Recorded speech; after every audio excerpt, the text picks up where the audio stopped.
I haven't gone to the grocery store in a month, and here's why. So, first, I kind of wanted to challenge myself. I don't know if you have heard of the pantry challenges, or it's kind of like a no spend month but for groceries, and that's basically using what you have on your shelves. Now, I do a lot of canning, I do a lot of prep work anyways. Like, I have a bunch of rice, I have a bunch of flour, I have a bunch of sugar, I have all these things in bulk, and I've been slowly adding to my pantry for quite a while now, where you just like every time you go to the grocery store, you buy one thing in bulk and you just slowly add up. So then that way, like if something were ever to happen where you couldn't go to the store, you have food, like your family wouldn't starve essentially. Like, yeah, it might be kind of bland, but you wouldn't starve. I didn't start with a bare pantry. I'm gonna get that right out there in the open now. I have enough food in my pantry to last several months because I've been doing that for a long time.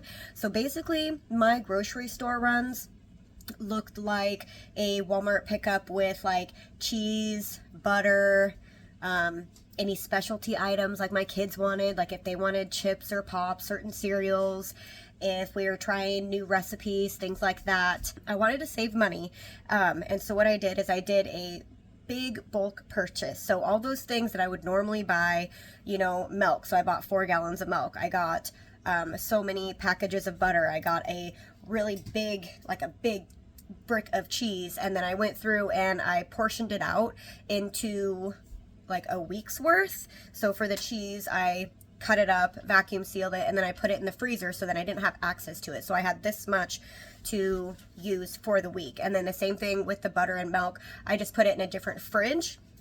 Now, if you didn't have another fridge, I'm not sure how you would be able to store everything. That would be really difficult. Every time I would use the rest of something, if it wasn't the end of the week, I just had to use something else for my pantry.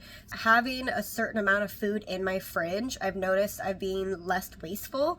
Instead of me being like, oh, I'll just go get more from the store, I'm like, no, I'm not. Like, this is it. Like, this is all I have for the rest of the month. So I've been very, very picky about when I'm using my bacon per se. Like, I love bacon, and I'm not cooking it all. I portioned it out, so I can't cook it all, and I can't just eat it all, and I can't put it on everything under the sun, that I'm cooking, whether it's omelets or scrambled eggs or baked potatoes or casseroles or whatever. Like, I'm picking and choosing what I'm putting my things in.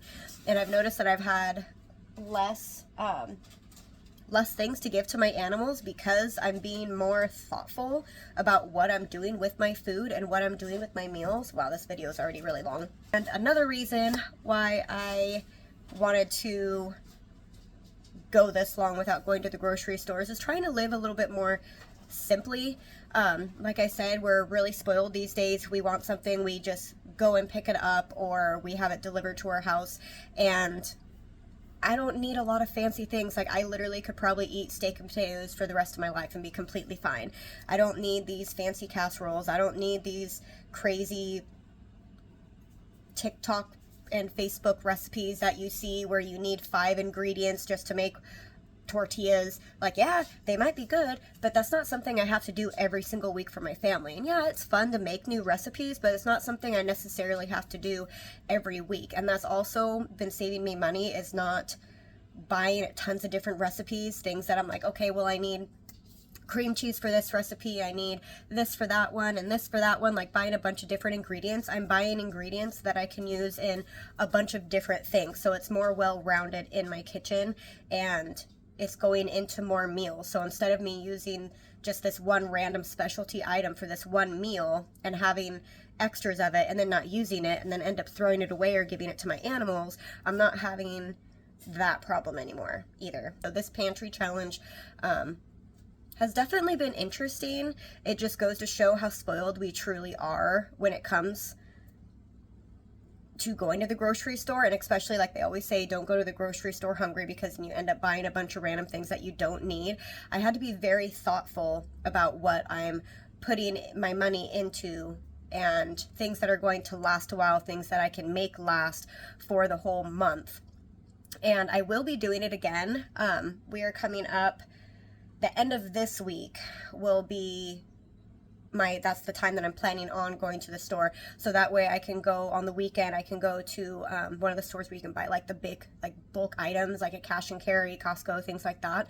And then what I do is I pull up my phone, my Walmart list, my Safeway list, like wherever I do my grocery shopping, wherever I get the deals, and I compare prices per pound or per ounce or whatever, and then that's how I decide what I'm getting where. We'll be doing another big grocery haul this coming weekend. I really liked how this month played out and how everything worked out for me. If you guys are interested and want to come along, or you want to see how I plan everything out, and how I budget for it, or make my grocery list and decide where I'm getting and how much I'm getting from whatever place, let me know and I can make another video on that. Otherwise, if you have questions, leave them down below and I will do my best to get to them. Bye.